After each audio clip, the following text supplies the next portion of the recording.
ho fitaizanatrany ireo mpianatra eo anivon'ny lycée privé ASM Akadivato sy ny ASM Business School ankoatra ny fampianarana izay ratovina dia ampianarana hatrany izy ireo hitsinjo ny hafa indrindra fa ny olona marefa toy ny mazatra fanaon'ireo mpianatra nanome fanampiana an'ireny akany ireny ho an'ny zazakamboty fa amin'ity androany ity dia ireo zokiolona eo anivon'ny foyer de vie Andrianarivo no todian'izy ireo mpianatra eo anivon'ny lycée privé ASM Akadivato sy ny lycée Business School fanampiana. Safidy moa le izy hoe andaondray mba hovana aloha ny olona marefo ampiana ka miendrika an'izany reto zokiolona izay tezain'ny foyer de vie atao Andrianarivo reto dia novaina koa zany ny zavatra natolotra raha nanolotra PPN araka ny voalazanao teo zao hatramin'izay dia tamin'ity indray nitorako moa zany dia mivola aloha natolotra fa efa nifampiresana tamin'ny tompona andraikitra teo moa manaraka afaka hovana zavatra hafa zay araka ny filanitra reo indray le izy mba isonjovana reo mpiantitra reo.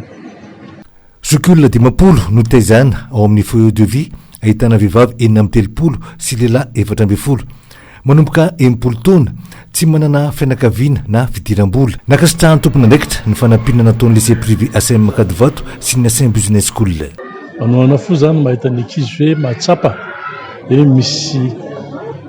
olona sokajin'olona izay tokony anaovana fizarana eo amin'ny fiainana dia siganina manokana moa zany le mpianatry ny lycée ny ASM nanana izay fijery manokana izay ka tonga nanao hetsika fampizarana tolotra ho an'ny zokiolona eto foyer de vie ka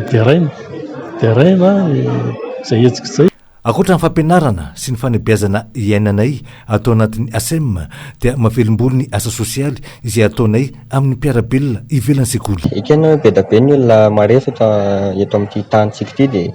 androantsika nanatsafidy hoe alao ho any amin'ny zokiolona sady mahita konko tsika hoe misy zokiolona misy fahasembanana izay mila fanampiana konko fa tsy ho araka ny olona rehetrarehetra le izy. Manao zavatra ny ASM